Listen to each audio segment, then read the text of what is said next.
तो चलिए अब हम बात करने जा रहे हैं हमारे 10th वाले चैप्टर को लेकर। और 10th वाले चैप्टर के अंदर आप देख रहे होंगे यहाँ पर हमारा जो कंसेप्ट है वो स्कूल सिस्टम एंड एडमिनिस्ट्रेशन को लेकर होने वाला है।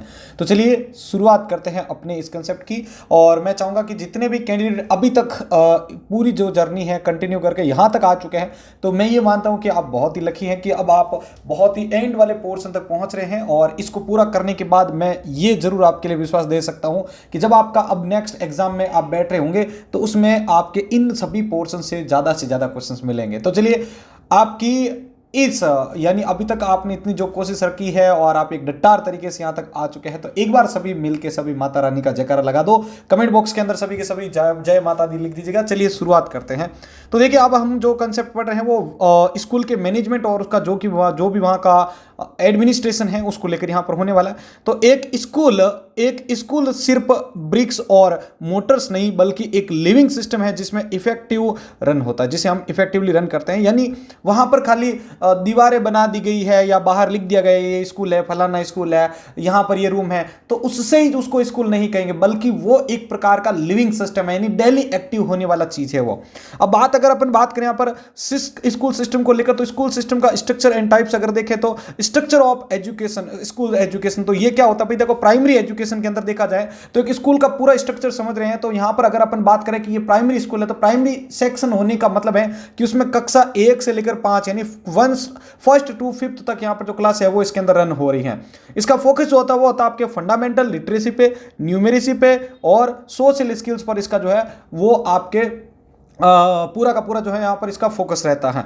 अगर मैं यहाँ पर बात करता हूँ अपर प्राइमरी एजुकेशन वाले स्ट्रक्चर की, तो यहाँ पर आपके क्लास 6th से लेकर 8th तक यानी 6 से लेकर 8वीं तक की जो बच्चे हैं वो आपके इसी स्ट्रक्चर के अंदर आपके काम करते हैं, पढ़ते हैं सॉरी। तो देखिए इसका जो फोकस होता है वो कंसेप्चुअल लर्निंग पे होता है। देखो फंडामेंटल लिटरेसी की बात करें तो आ जाएगा आपका कौन सा?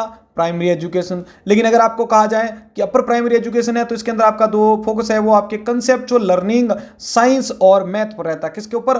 Conceptual learning, science and math पर इसका जो है मेनली आपका पोर्शन जो है वो रहता है। अब बात करते हैं सेकेंडरी एजुकेशन को लेकर। तो सेकेंडरी एजुकेशन के अंदर देखिए यहाँ पर इसका जो यहाँ पर देखा जाए स्ट्रक्चर, तो वो आपके 9th एंड 10th का जो पोर्शन है वो आपको माध्यमिक शिक्षा विभाग के अंदर, माध्यमिक शिक्षा के अंदर देखने को मिलता है। इसका जो फोकस होता है वो वोकेशनल स्किल्स, एडवांस सब्जेक्ट और एग्जाम प्रिपरेशन पर होता है। तो ध्यान रखिएगा कि जो कंसेप्चुअल लर्निंग है वो तो रहती है आपके अपर प्राइमरी में, फंडामेंटल लिटरेसी जो होती है वो आपकी होती है प्राइमरी में, और जो आपका वोकेशनल स्किल होता है, एडवांस सब्जेक्ट और एग्जाम प्रिपरेशन होता है वो आपके सेकेंडरी एजुकेशन के अंदर देखने को मिलता है। अब हम बात करते हैं हायर सेकेंडरी एजुकेशन की, जिसको उच्चतर माध्यमिक शिक्षा भी कहा जाता है। इसके अंदर 11 और कक्षा 12 जो है वो आपके इंक्लूड रहती हैं। इसका जो फोकस होता है वो आर्ट्स, साइंस, कॉमर्स और स्पेशलाइजेशन पर होता है। चलिए अब हम बात करते हैं टाइप्स ऑफ स्कूल्स को लेकर। तो स्कूल्स की बात करेंगे तो पहला होता है आपके गवर्नमेंट स्कूल्स, जो कि आपके स्टेट या सेंट्रल गवर्नमेंट के द्वारा मैनेज किए जाते हैं और उनको जो कंप्लीटली जो ये फंडेड होती है वो गवर्नमेंट के द्वारा होती है। इसी प्रकार से अगला होता है आपका प्राइवेट स्कूल। जो प्राइवेट स्कूल होती है वो इसको प्राइवेट बॉडीज हैंडल करती है। इनकी जो फीस और प्राइवेट फंड्स होते हैं उन पर यहाँ पर ये बेस्ड होती हैं, यानी गवर्नमेंट इसमें इंक्लूड नहीं रहती हैं। इसके बाद बात करें तो एडेड स्कूल होते हैं जो कि प्राइवेट मैनेजमेंट के अंदर आते हैं और गवर्नमेंट फंडिंग रिसीव करते हैं ये टाइम टू टाइम, और उसी पर ये क्या करते हैं? ऑपरेट करते हैं अपने स्कूलों को। अब बात करते हैं अपन यहाँ पर सेकंड कंसेप्ट को लेकर, जो कि है स्कूल के मैनेजमेंट को लेकर। तो स्कूल मैनेजमेंट का मतलब क्या है? सॉरी, स्कूल एडमिनिस्ट्रेशन क्या होता है? तो देखिए स्कूल एडमिनिस्ट्रेशन का मतलब है एजुकेशनल ऑब्जेक्टिविटीज, और एजुकेशनल ऑब्जेक्टिविटीज को इफेक्टिवली और एफिशिएंटली अचीव करने के लिए ह्यूमन और मटेरियल को रिसोर्स, जो ह्यूमन और जो मटेरियल रिसोर्सेज है उनको ऑर्गेनाइज करना, ठीक है, उनको डायरेक्ट यानी गाइड करना और उनको कंट्रोल करना। मतलब ये है कि भाई ओवरऑल स्कूल के अंदर भाई मान लीजिए कि जो भी यहाँ पर टीचर आ रहे हैं तो उनको एक तो कंट्रोल करके रखो, ठीक है, उनको जो भी डायरेक्शन देना है कि भाई अब आपको ये क्लासेस लेनी है या स्कूल के अंदर नेक्स्ट प्रोग्राम इस तरीके से आपको मैनेज करना है, इस तारीख को करना है और ये फंक्शंस आपको करने हैं, आगे एग्जाम आ रहे हैं तो बच्चों के लिए आपको प्रॉपरली इस तरीके से आपको यहाँ पर जो है गाइडेंस करना है, तो वो भी है। और स्कूल के अदर एक्टिविटीज को भी फिर क्या करना होता है? कंट्रोल करना होता है। तो इसका मतलब होता है एडमिनिस्ट्रेशन, यानी स्कूल एडमिनिस्ट्रेशन। अब इसके क्या क्या की फंक्शंस हो सकते हैं स्कूल एडमिनिस्ट्रेशन के अंदर? तो पहला होता है आपका प्लानिंग, तो गोल को सेट करना और उन्हें अचीव करने के लिए कोर्स ऑफ एक्शन डिटरमाइन करना, जैसे ईयरली स्कूल कैलेंडर बनाना। भाई आपकी स्कूल की जैसे अब मान लो जुलाई के अंदर स्टार्ट हो रहा है, अब जुलाई से स्टार्ट हो रहा है तो अब वापस जो भी वापस नेक्स्ट ईयर आएगा तो जुलाई से लेकर जब तक वापस सारे एग्जाम क्लियर नहीं हो जाते तब तक की प्लानिंग बनानी पड़ेगी ना उनको स्टार्टिंग के अंदर। तो वो चीज़ आ जाती है प्लानिंग के अंदर, ठीक है, जिसमें आपके गोल्स को सेट किया जाता है और उनको अचीव करने के लिए आपको क्या करना पड़ेगा, गोल ऑफ एक्शन आपको क्रिएट करने पड़ते हैं। फिर आते हैं आपको ऑर्गेनाइजेशन। तो ऑर्गेनाइजेशन के अंदर बात करें तो यहाँ पर इसके अंदर जो भी रिसोर्सेज होते हैं, चाहे स्टाफ हो, वहाँ का टाइम हो, उसके अंदर जो भी मटेरियल्स है स्कूल्स का, तो उन सभी को यहाँ पर क्या करना पड़ता है, आपको अरेंज करना पड़ता है और उनके रोल्स और रेस्पॉन्सिबिलिटी को डिफाइन करना होता है। ये होता है ऑर्गेनाइजेशन के अंदर, ऑर्गेनाइजिंग। फिर आता है डायरेक्टिंग, यानी निर्देशित करना टाइम टू टाइम उन्हें। तो अगर मैं बात करूं यहाँ पर डायरेक्टिंग को लेकर तो स्टाफ को लीड करना, उनको मोटिवेट करना और सुपरवाइज करना ताकि वे गोल की ओर वर्क करें, यानी उस स्कूल के या उस ऑर्गेनाइजेशन के जो उद्देश्य है उसको प्राप्त करने के लिए काम करें। तो इसलिए उसको टाइम टू टाइम उनको क्या करना पड़ेगा, डायरेक्शन देना पड़ेगा। अब आता है आपका कंट्रोलिंग। तो कंट्रोलिंग यानी जिसको कहा जाता है नियंत्रण, परफॉर्मेंस को स्टैंडर्ड से कंपेयर करना और रिक्वायर्ड करेक्शन करना, यानी क्वालिटी चेक करना। अब भाई आपका जो भी परफॉर्मेंस हो रहा है स्कूल का कोई भी एक्टिविटीज को लेकर तो उसको टाइम टू टाइम कंपेयर करना, मैनेज करना, जिससे आप पता चले कि उसमें क्या कमी रही है और उसको आगे क्या करेक्ट कर सकते हैं अपन। फिर आता है आपका बजटिंग। अब ये तो जरूरी है पता, मेन रीड का हड्डी है। अब बजटिंग नहीं है हमारे पास में तो ना तो हम किसी भी एक्शन को परफॉर्म कर पाएंगे, ना ही हमारे जो उद्देश्य है उनको आगे के लिए यहाँ पर कंटिन्यू कर पाएंगे। तो ये चीज़ जो है वो तो बहुत जरूरी है, भाई फाइनेंस होना जरूरी है। बगैर फाइनेंशियली स्टाफ को कैसे मेंटेन करेंगे, वहाँ पे जो भी आपके अदर एक्सपेंसेस हैं उनको कैसे हैंडल करेंगे, तो ये सारी चीज़ें आपकी बजटिंग के अंदर आ जाती हैं। अब देखिए अगला इसके बाद आता है रोल ऑफ प्रिंसिपल। प्रिंसिपल की क्या क्या भूमिकाएं हो सकती है स्कूल के अंदर। तो रोल ऑफ प्रिंसिपल की बात करें तो प्रिंसिपल एक स्कूल सिस्टम की हार्ट, यानी एक मेन आपका हार्ट होता है और उसकी रोल मल्टीपल फेसेड यानी आपके बहुआयामी होते हैं। जैसे पहले अगर बात करें एडमिनिस्ट्रेटिव रोल के तौर पर एक प्रिंसिपल क्या करता है, तो एडमिनिस्ट्रेटिव रोल के अंतर्गत देखा जाए प्रशासनिक भूमिका के अंतर्गत तो वो मैनेजमेंट करता है, यानी प्लान बनाता है, उनको ऑर्गेनाइज करता है और बजट को हैंडल करता है। डिसिप्लिन के अंदर देखें तो स्कूल डिसिप्लिन को भी मेंटेन करने का काम करता है। इसी प्रकार से सेकंड देखें तो सुपरवाइजरी रोल होता है जिसको पर्यवेक्षक भूमिका भी कहा जाता है। अब ये यहाँ पर पहला जो है वो आपके करिकुलम को इंप्लीमेंट करता है, यानी करिकुलम को इफेक्टिव ढंग से ये इंप्लीमेंट करता है करिकुलम इंप्लीमेंटेशन के अंदर। टीचर्स इवोल्यूशन की बात करें तो टीचर के परफॉर्मेंस को ऑब्जर्व करना और उनको इवेल्यूट करने का काम करता है कौन, टीचर इवेल्यूशन के अंदर। तो करिकुलम इंप्लीमेंट में करिकुलम को इफेक्टिव ढंग से इंप्लीमेंट करना होता है। टीचर इवेल्यूशन के अंदर टीचर के परफॉर्मेंस को ऑब्जर्व करना और इवेल्यूट इसमें किया जाता है।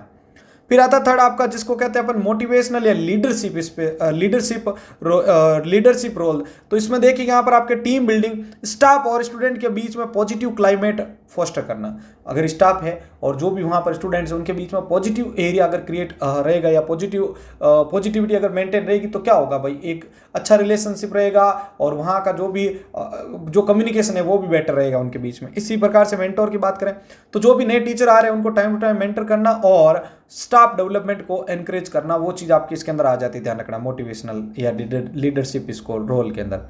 फिर आता है आपका कम्युनिटी रोल के अंदर। तो स्कूल और कम्युनिटी या फिर पेरेंट्स के बीच इफेक्टिव कम्युनिकेशंस को मेंटेन करने का जो काम होता है वो भी कौन करता है, एज ए प्रिंसिपल करता है कम्युनिटी रोल के अंतर्गत। अकाउंटेबिलिटी यानी जवाबदेही की बात करते हैं तो कम्युनिटी के प्रति स्कूल की जो भी जवाबदेही है उसको भी ये इंश्योर करता है कि भाई जो कम्युनिटी चाह रही है क्या स्कूल उनके डायरेक्शन के मुताबिक चल रही है कि नहीं चल रही है, तो वो चीज़ आपको यहाँ पर इसके अंदर मेंटेन करते हैं। एक गुड प्रिंसिपल जो सिर्फ मैनेजर नहीं होता, वहाँ एक इंस्ट्रक्शन लीडर भी होता है और क्वालिटी टीचिंग पर भी क्या करता है, फोकस करता है, ताकि वहाँ पर भाई टाइम टू टाइम अगर स्टाफ को गाइड करेंगे, ये उनको मेंटोर करेंगे, तभी तो वो अपने जो भी गोल है उस संस्था के या उस स्कूल के वो अचीव कर पाएंगे। अब बात करते हैं अकाउंटेबिलिटी एंड कम्युनिटी पार्टिसिपेशन क्या होती है। अकाउंटेबिलिटी और कम्युनिटी पार्टिसिपेशन क्या होती है, तो सबसे पहले देखिए स्कूल सिस्टम की रेस्पॉन्सिबिलिटी है कि वहाँ गोल को अचीव करें और स्टेक होल्डर जिसमें आपके पेरेंट्स, कम्युनिटी और जो भी गवर्नमेंट होते हैं उनको रिजल्ट के बारे में रिपोर्ट करें। अगर टाइम टू टाइम उन्हें रिपोर्ट नहीं देंगे तो सीधी सी बात है भाई आगे के लिए वो आपको चुनेंगे। अब एरिया ऑफ अकाउंटेबिलिटी की बात करें तो कहाँ पर मतलब कौन सी एरिया को कवर करता है एक अकाउंटेबिलिटी में, कहाँ जवाबदेही रहती है आपके। तो एक तो स्टूडेंट के अचीवमेंट को लेकर, ये तो बहुत ज़्यादा इंपॉर्टेंट है। फिर जो भी वहाँ के रिसोर्सेज है उनको मैनेज करने को लेकर और एथिकल प्रैक्टिस को लेकर, ये सारी चीज़ें जो है उन पर आपकी जिम्मेदारी बनती हैं। अब बात करते हैं कम्युनिटी पार्टिसिपेशन क्या होता है। तो कम्युनिटी पार्टिसिपेशन की बात करें तो देखो इसका डेफिनेशन देखते पहले, लोकल कम्युनिटी और पेरेंट का स्कूल अफेयर्स, ठीक है, मतलब स्कूल के साथ में जो भी पेरेंट्स हैं उनका टाइम टू टाइम उनका आना जाना रहे या उनका जो है रिलेशनशिप कंटिन्यू बना रहे, वहाँ पर जो इवेंट्स हो रहे हैं, रिसोर्स के मोबिलाइजेशन है, उन सभी में एक्टिव इन्वॉल्वमेंट रहे, तो ये आपकी रहती है कम्युनिटी पार्टिसिपेशन के अंतर्गत, ध्यान रखिएगा। अब कुछ इंपॉर्टेंस की बात करें तो इसमें पहला आता है इंक्रीज अकाउंटेबिलिटी। तो यहाँ पर जवाबदेही कैसे बढ़ती है, तो कम्युनिटी की इन्वॉल्वमेंट से स्कूल में ट्रांसपेरेंसी आती है। वेरी इंपॉर्टेंट लाइन है, ये याद रखिएगा। जब भी कम्युनिटी इन्वॉल्व करेगी स्कूल के अंदर तो ध्यान रखना इससे ट्रांसपेरेंसी यानी पारदर्शिता आती है। सेकंड आता है आपका रिसोर्स मोबिलाइजेशन। तो कम्युनिटी फाइनेंशियल और ह्यूमन रिसोर्सेज प्रोवाइड कर सकती है। जो भी कम्युनिटी होते हैं, अब स्कूल के अंदर जो भी ह्यूमन रिसोर्सेज है या फिर जो भी फाइनेंशियल इशू है उसमें भी हेल्प कर सकती है। फिर बात करते हैं रिलीवेंस को लेकर, तो करिकुलम और स्कूल गोल्स को लोकल नीड के अनुसार रिलेवेंट बनाने में भी ये क्या करता है, मदद करता है। करिकुलम यानी क्या होता है भाई, सिलेबस का बड़ा रूप। सिलेबस में ओनली क्या चीज डिस्कस होती है, सिलेबस के अंदर क्या चीज डिस्कस होती है भाई, सिलेबस में ओनली उस चैप्टर के अंदर दिए हुए जो भी टॉपिक्स या जो भी आपके आउटलाइन है खाली उसको कवर करते हैं। लेकिन करिकुलम में एक सब्जेक्ट के साथ में अदर एक्टिविटीज को भी कवर किया जाता है, ध्यान रखिएगा। तो ये चीज आपके इसके अंदर आ जाती है। तो करिकुलम और स्कूल गोल्स को लोकल नीड के अनुसार रिलीवेंट बनाने में मदद करते हैं आपके। अब बात करते हैं मैकेनिज्म की, तो स्कूल मैनेजमेंट कमेटी यानी एसएमसी, अच्छा पॉइंट है। स्कूल मैनेजमेंट कमेटी का फुल फॉर्म, एसएमसी का फुल फॉर्म क्या है, स्कूल मैनेजमेंट कमेटी, इसका एक अच्छा की एग्जाम्पल है। एग्जाम्पल के तौर पर पेरेंट का स्कूल मैनेजमेंट कमेटी का पार्ट होना कम्युनिटी पार्टिसिपेशन है, जो स्कूल को क्या करता है, मोर अकाउंटेबल बनाता है, ज़्यादा अकाउंटेबल यानी ज़्यादा जवाबदेह बनाता है। तो ये आपके यहाँ पर जो है प्रिंसिपल और इसके रिलेटेड कंसेप्ट क्लियर हो चुके हैं, ठीक है। और स्कूल एडमिनिस्ट्रेशन और उसके अंदर जो भी उसके रोल है प्रिंसिपल्स के, वो भी मैंने आपको बताया कहाँ पर क्या रोल उसका रहता है और क्या क्या उसकी जिम्मेदारी बनती है। चलिए अब पहला प्रश्न है आपका, स्कूल एडमिनिस्ट्रेशन का प्राथमिक उद्देश्य क्या है, ठीक है। तो प्राथमिक उद्देश्य क्या हो सकता है भाई स्कूल एडमिनिस्ट्रेशन का, केवल प्रधानाचार्य का सुनिश्चित वेतन करना, नहीं।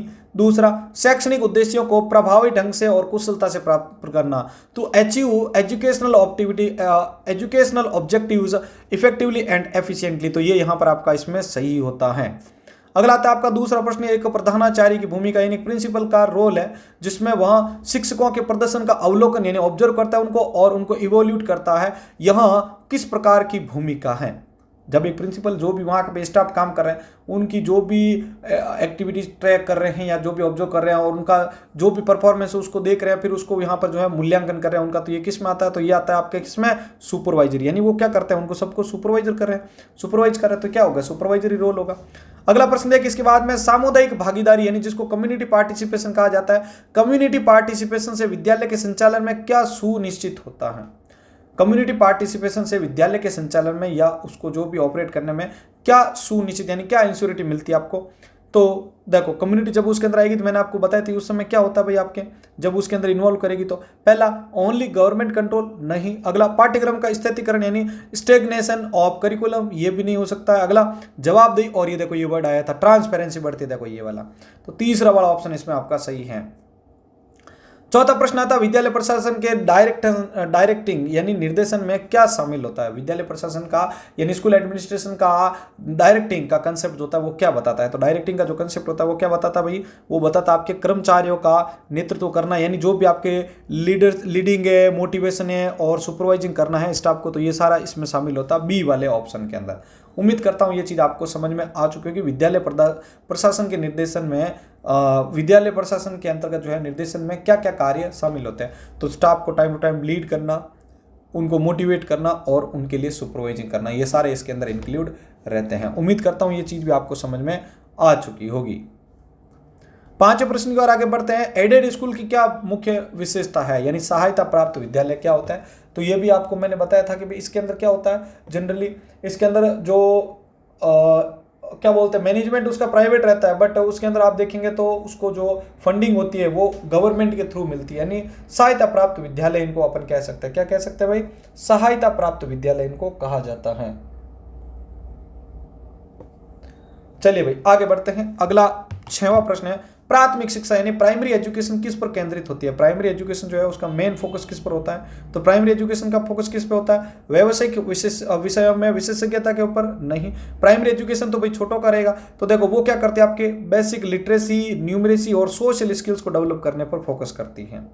तो यहां पर आपका चैप्टर नंबर 10 भी क्लियर हो चुका है और उम्मीद करता हूं आपको अच्छे से इसको आपको समझने में भी कोई इश्यू नहीं आया होगा। तो टोटल 10 चैप्टर हमने क्लियर कर लिए हैं। चलिए अब आगे बढ़ते हैं चैप्टर नंबर 11 की ओर।